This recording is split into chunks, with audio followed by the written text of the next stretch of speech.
Hello guys, so today we're going with these Ubisoft weeks. There are 4 games here.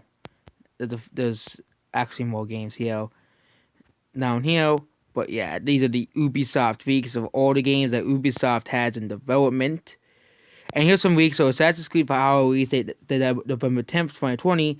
Free to upgrade on PS5 and X Series X. Has 2 optimization modes for Xbox Series X and PS5. Basically for 4K.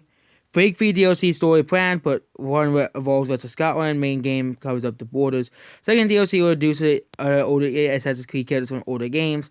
Time cycle shenanigans. I have no idea what the full DLC, but I've seen that we released later next year. Hence 2021. Assassin's Creed gets all the DLCs will contain 7 to 8 hours of gameplay.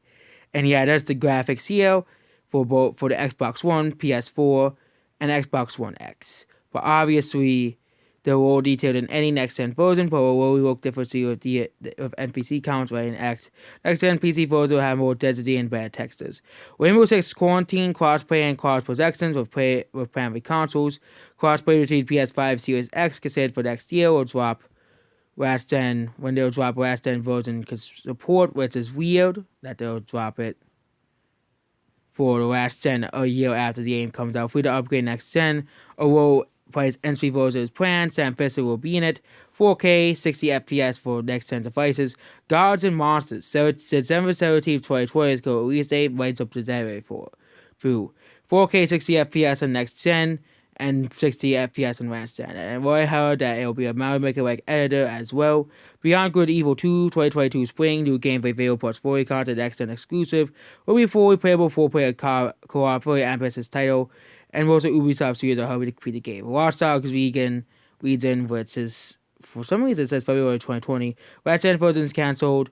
Last game of the Watch Dogs franchise for now. Watch to do content as well. Far Cry 6, March 2020. Player co-op set in Japan. Co-op returns set in Japan. Breaking Bad Dude plays all the villains and syndicate to them. Voss also returns. Not Modern Rabbits, but it has to be Modern Rabbits. But again, Rayman is finally in the game. Basically, you have to catch a big game becomes playable. Actual villains is a magician. They'll include Donkey Kong base roster. All staples return for the first game may include other Nintendo crossover characters as DLC or Easter egg. A Splinter Cell reboot. New Fire have this one character of Ubisoft to try once more on the Splinter Cell with next and only total story reboot. So it'll be the youngest version of them. Through experienced agent, yep, that's basically it. And yep, that is the Ubisoft weeks. Take these with a grain of salt, of course, because these probably might not be true. Assassin's Creed Valhalla is a game that's coming out. The problem is that Xbox they contradicted for basically this entire week that a lot of that last gen is gonna be ending with support. Like how 360 was like 2 years afterwards. I think that last gen will probably be support for all, considering that there isn't really much difference between the Xbox One and PS4, other than you can play games in 4K. It's gonna kind of be like kind of like DVDs and Blu-rays. Okay, kind of be like that. Well, there's the 4K players, and that's like the next gen, and can only play 4K movies, okay? And then, of course, the normal Blu-ray players can play normal games. I think that's kind of how... I think consoles are going to head down that route. Or there's going to be these standard consoles, okay? Well, it's going to be the normal, players, normal games, okay? Like the Blu-ray players, Blu-ray games. And then there's the 4K Ultra HD games. I think that's how the route games could go. Kind of like that. So they would, and I won't be surprised there'll be some next-gen, exclusives. Kind of like how there's a few 4K exclusives they can only watch on 4K Blu-ray. I won't be surprised, but yeah, I think that a lot of, some of the bigger games will be on standard games because it's gonna be like PCs.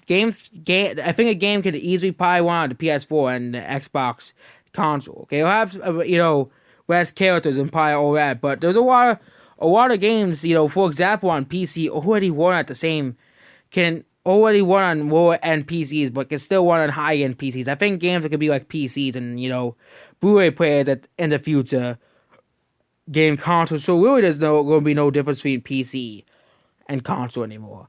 That's basically it. Goodbye.